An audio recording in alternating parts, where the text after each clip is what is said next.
you share a little bit more about that in terms of, because I would imagine that in terms of fertility, like often we think about the women, but men have so much of that journey as well. Can you share more about sort of that journey, especially if women have partners who have been doing, you know, like heavy industry type stuff, and how that can impact their fertility journey?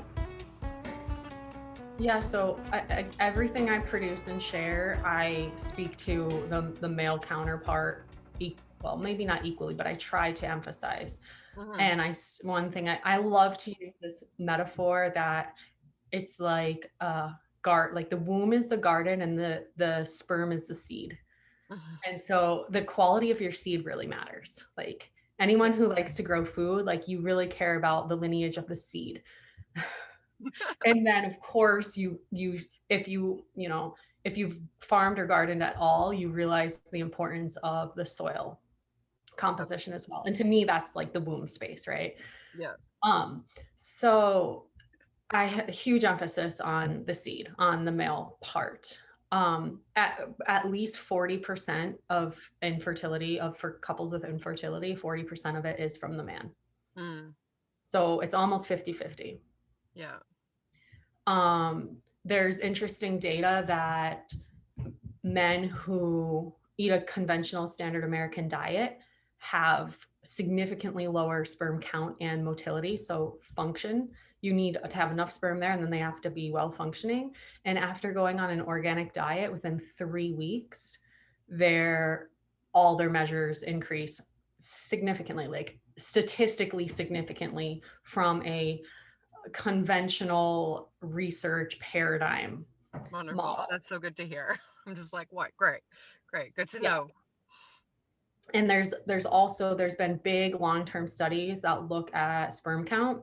And in the West, and since the 70s, the sperm count has declined 50% in Western men. And these are huge studies, thousands of men. And it's complete opposite in places like India. The one study I'm thinking, big study. I mean, this was on NPR a couple years back, and I was like, oh my God. And then I've been finding the data too, and it's like, yeah, in India, no change whatsoever. So if none of this research is, you have to have like a randomized double blind controlled study to like prove cause and effect. So it's all speculative, like correlations, like how can we think about the differences between like the Western and Eastern world, like populations, what's going on here. And a big thing that comes out of this research is like obesity, diet, moving lifestyle. So like obesity is clear in the data, like causes sperm count to go down, function to go down. But now we know like pesticides as well. And this in particular, it's Roundup, the big hitter, they hit this Roundup. There's a bunch, I mean, there's almost 100,000 man-made chemicals in the environment. We're interacting with probably up to 10,000 a day. And a lot of them are shown in animal studies to cause infertility. So they caused sperm to stop producing. Yeah. I'm not going to I'd have to like pull it up to like know the specific enzyme pathways, but we can demonstrate in mice models, which have like basically the exact same reproductive system for male and female mice, that when we expose them to these chemicals, sperm production stops. Right. Yeah. And so if people are exposed to these chemicals, you know, through conventional cosmetics, smells, artificial fragrances, colors and food dyes, inorganic, like non-organic foods that are sprayed with pesticides, grain, you know, like wheat products are a big source of that glyphosate, the Roundup sort of experience.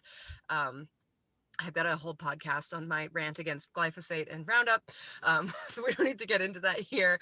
But yeah, so there's like all of these sort of contributing factors that come with, like you said, standard American diet, which is like fast food, hamburgers, even a lot of the stuff that comes in the grocery store that like is, you know, healthy looking, even those like fruits and vegetables, if they're not organic, they still have sort of those residues and those chemicals sprayed on them in the growing process. They might look really good, but they're not necessarily really good for your body in terms of like containing and being connected to those pesticide things. So it's absolutely super important to recognize that and do that dietary work, because like you said, those toxins in the body they're causing inflammation in the body, which and free radical damage, which is challenging, like putting the body in like sort of a challenge state.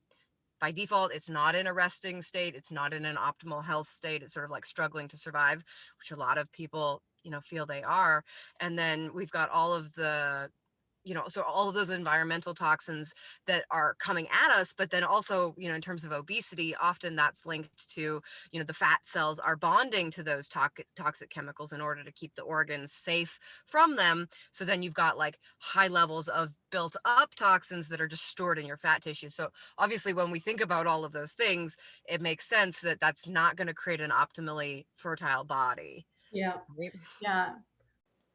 There's so much more for you over in the Joygasmic Life membership. Become a bulletproof mom with us. Learn the tips and tricks and skills you need to recover from your postpartum mental health journey, and learn the tools of Joygasmic Alchemy so you can have the kind of birth you've been dreaming of.